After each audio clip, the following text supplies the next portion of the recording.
Today, January 6, 2025, the 4-year anniversary when Donald Trump sent a mob of terroristic lunatics loyal to him to the United States Capitol to try to steal the 2020 election away from Joe Biden and to him so he can stay in power.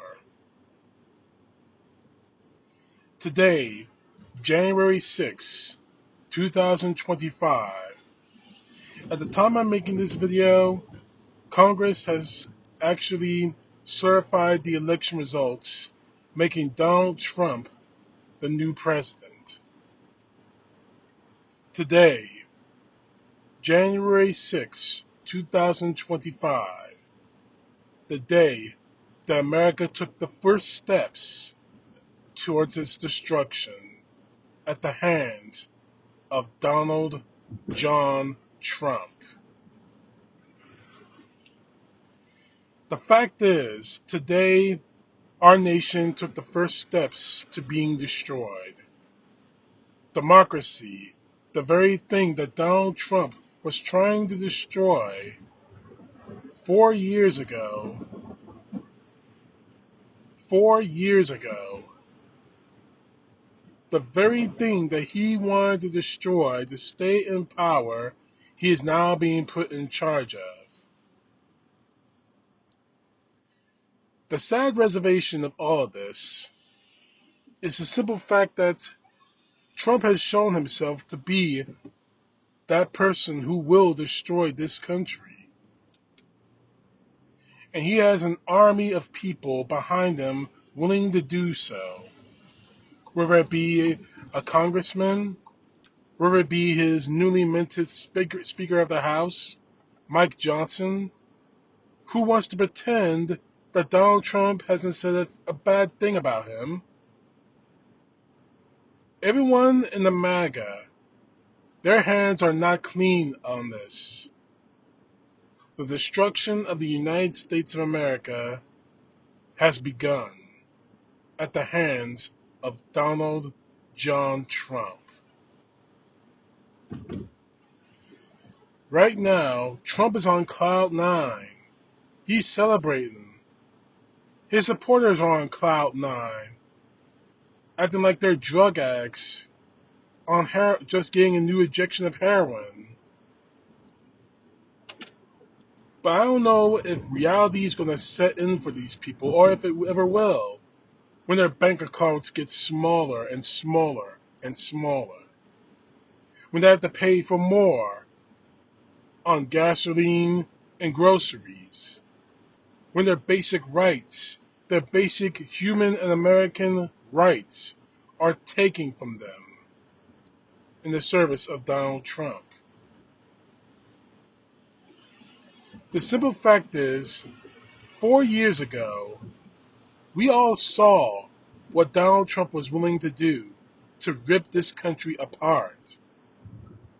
4 years ago, we saw an angry mob under direct orders of Donald Trump while he was the President of the United States, after a free and fair election, lost that said election, and sent people to the Capitol to stop the certification, thereby ending democracy.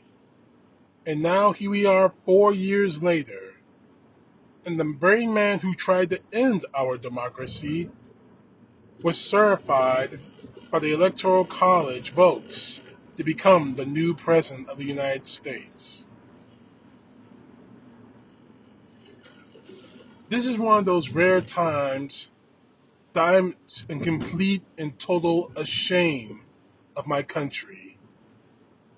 Ashamed that a man who went out on international television and told the crowd to fight like hell to stop the election results, who said his own vice president via Twitter was a coward for not overturning those votes.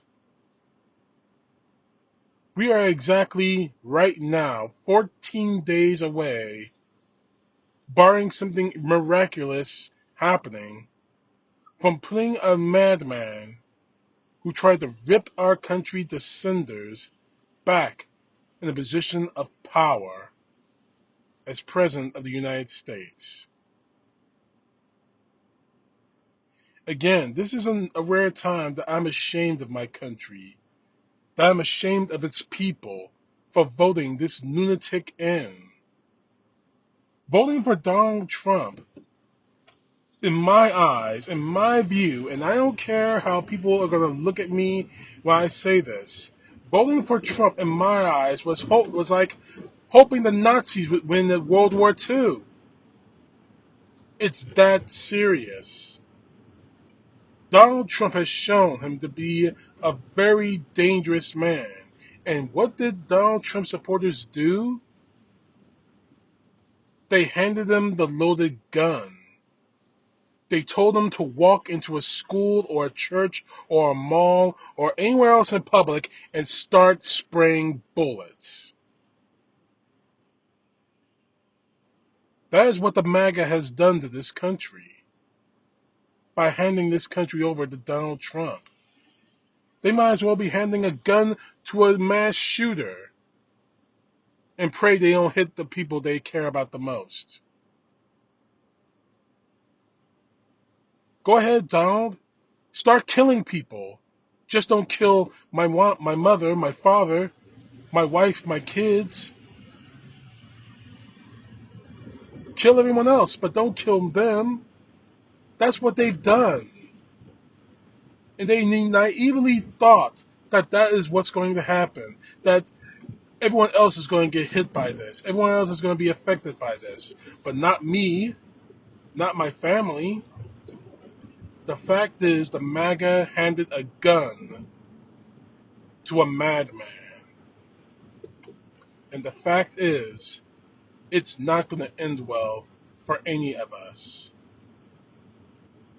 It's unfortunate that something like this had to happen. It's unfortunate that this will happen.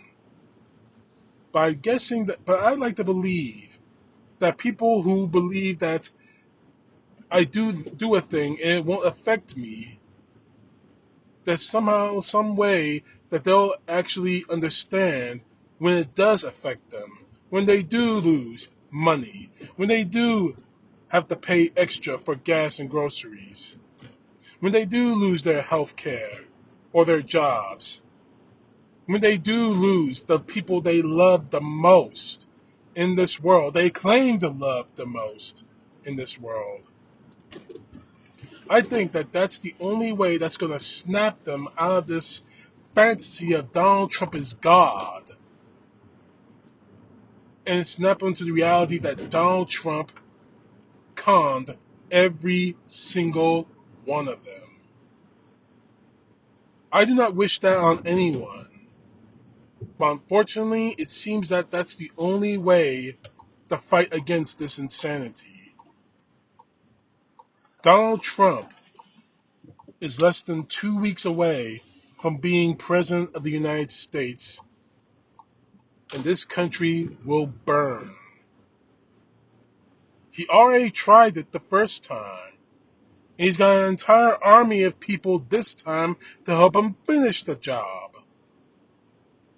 who will gladly strike the match and throw it into the gasoline. He's already made that clear, and the MAGA has made that clear that they're willing to back him on that. But in the end of the day, as much as they want to believe that those same flames that they're going to ignite this country with won't affect them, sooner or later, someone is going to get burned. Someone they care about is going to get burned. Someone they love is going to get burned, and maybe they may get burned themselves. And no one, not me, not anyone else that we warned these people about, and definitely not Donald Trump, is going to help them extinguish those flames. And quite honestly, We shouldn't. You made your bed, Donald Trump supporters, MAGA, Republican Party. We didn't make the bed. You decided to lay in it. And now you and the rest of the MAGA can finally lay in it while the flames consume you. CTP, know the truth. God bless. Peace to the left, justice to the right.